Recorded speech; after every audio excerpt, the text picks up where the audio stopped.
Okay, guys, today's going to be another mixed review today. There aren't really too many notes for us to take since this skill is similar to yesterday's skill. So we're just going to go ahead and jump into an example. Make sure you have this table written on your notes page and that you're being very deliberate about your work. All right, let's go ahead and get started. Horace has decided to raise money for the football team. His earnings are represented in the table, which includes his initial amount and how much he is raising per week. Part A, write an equation to model the data. Okay, this is again the same thing from yesterday. All we're doing is writing an equation from a table. So I'm doing change in y over change in x. So I have 82.50 minus $65.50 over 2 minus 1.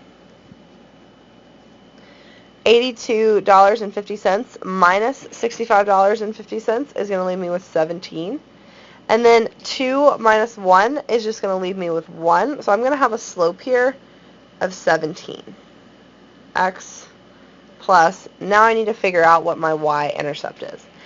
If this value is increasing by 17 each week, if I go back one spot to where x is 0, because remember x will represent my number of weeks, I'm going to come out with,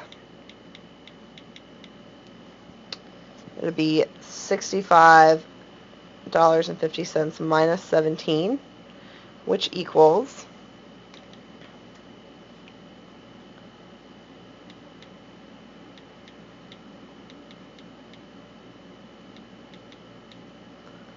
$48.50. And that's going to be my equation. Alright guys, let's move on to part B. Okay guys, part B is asking, what is the initial amount that Horace has? Explain how you know. Alright, this information I can actually take from my equation. My equation is y equals 17x plus $48.50. The initial amount that Horace has is going to end up being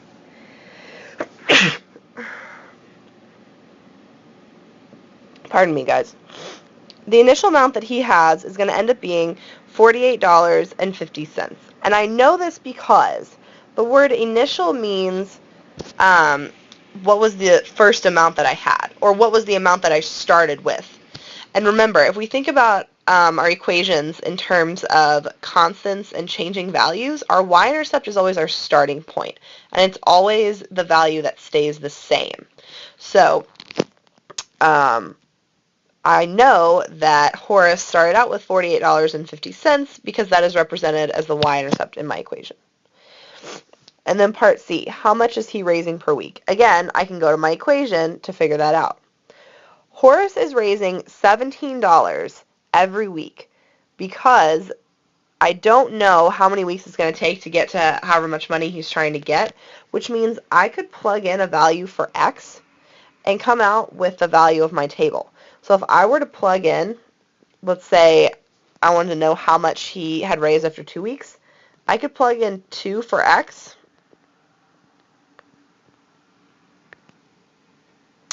and come out with $82.50.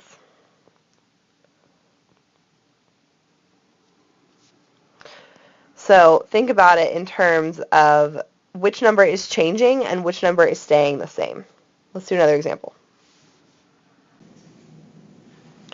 Okay guys, let's do example 2.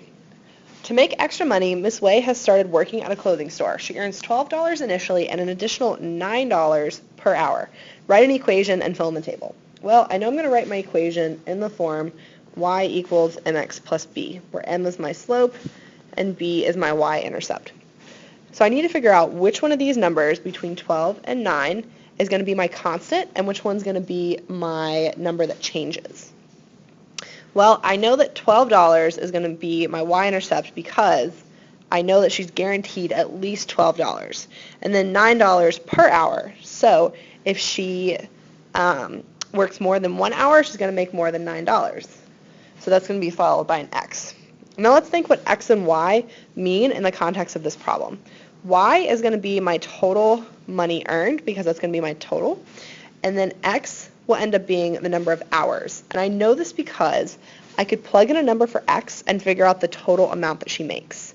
So let's go ahead and try the first one. If Miss Way works 2 hours, again, I'm just going to take this number, I'm going to plug it in for X.